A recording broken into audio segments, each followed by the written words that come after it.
Yes, go ahead. That's perfect.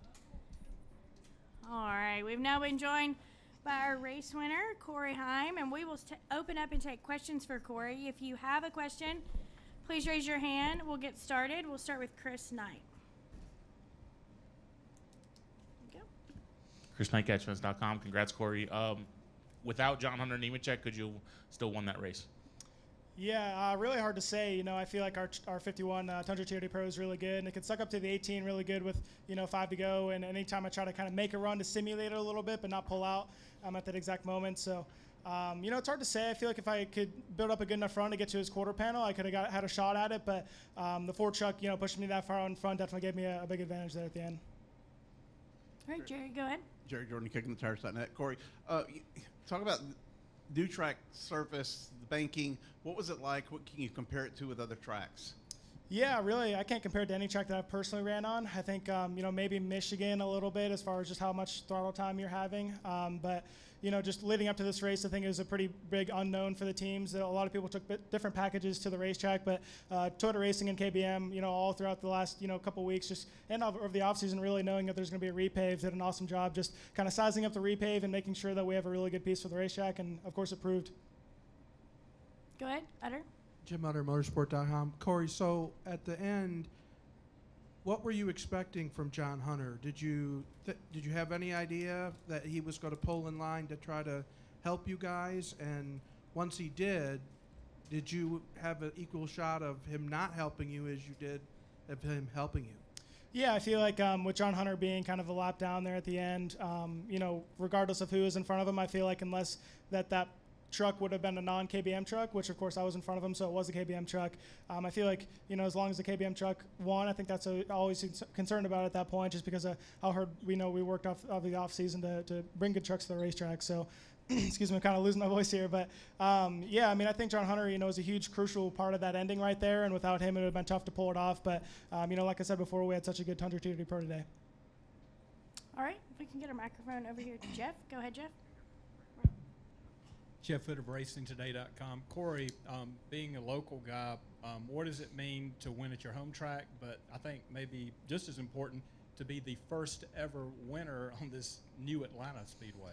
Yeah, there's just so many things going through my head right now, and that's just so surreal to be at my home track where I've, raced so many races around the Little Legends Oval out front, and, growing up 30 minutes from here and coming since I was a 2-year-old to watch Cup races here is pretty phenomenal to come here, even though it's not the same racetrack. It's a repave, as you mentioned, but even to just be inside these safer barriers and just pull it off right there was insane for me. It's just surreal. I'm at a lack of words a little bit, but, as you mentioned, just a home race, it's surreal. All right, we're going to go to Zach. Go ahead, Zach. Zach Albert, NASCAR.com. At the end there, Chandler basically said that he felt like he was a sitting duck a little bit there, but he also expressed some frustration that some of the things you guys had game planned pre-race beforehand kind of went out the window there. Were there some difficulties in trying to keep to the plan and work together, kind of the way you guys had set out for? Yeah, no, I think the beginning goal of the day for KBM was for a KBM truck to get in victory lane, so that was exactly what happened. Nobody got wrecked, and I didn't see anything wrong with what I did at the end there. It's my career, it's my own path, and I'm trying to win races. So, Chandler did a great job of defending what he could, but like you mentioned, he was a complete sitting duck, which is totally true. The runs you get here are insane, and you just can't really do much about it instead of try to block, and he did, but I just was ready for it. I kind of had my own game plan in my head at the end there for pulling that kind of block. So. I feel like the beginning goal of the day was for a KBM truck to be in victory lane, and luckily it was me. All right. Any questions in the press box? Okay, we'll come back. Okay, we'll come back downstairs to Jeff. Go ahead, Jeff. Hey, Corey, your crew chief, Marty Lindley, his dad, way before your time, was one of the greatest short track drivers ever. And looks like that was Racing Reference has already updated his 4th career win in the Truck Series as a crew chief. A little about Marty, the relationship, and him being a true racer.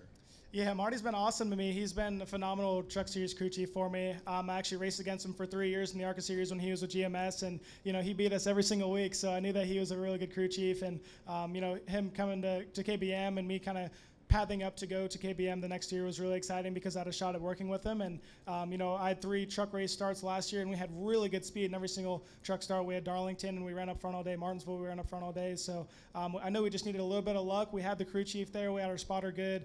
I feel like I was doing an okay job. Just needed a little bit of luck on our side, and today we had all three factors there. All right, we'll take an additional question over here. Go ahead. Christian Coley, kicking the tires. You've had 3 straight ARCA wins on the super speedways. How much did that kind of translate in today's kind of style of racing, and how did it benefit you at the end, because you kind of knew how and what you needed to do to get a run?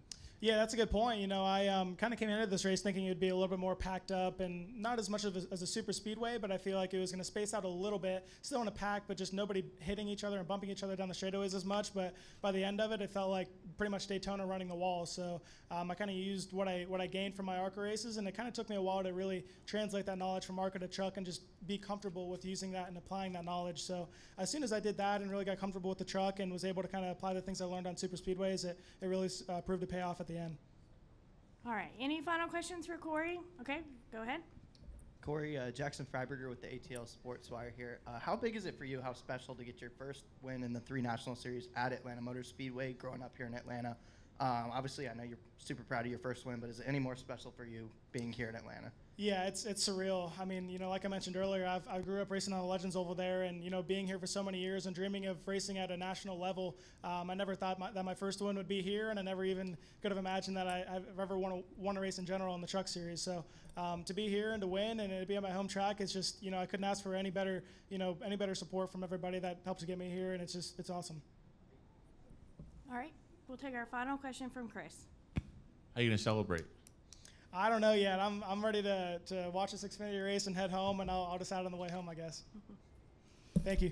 All right. Well, Corey, thank you so much. Congratulations on your first career NASCAR King World Truck Series win, and congratulations on doing it in your home state as well. I appreciate it. Thank you.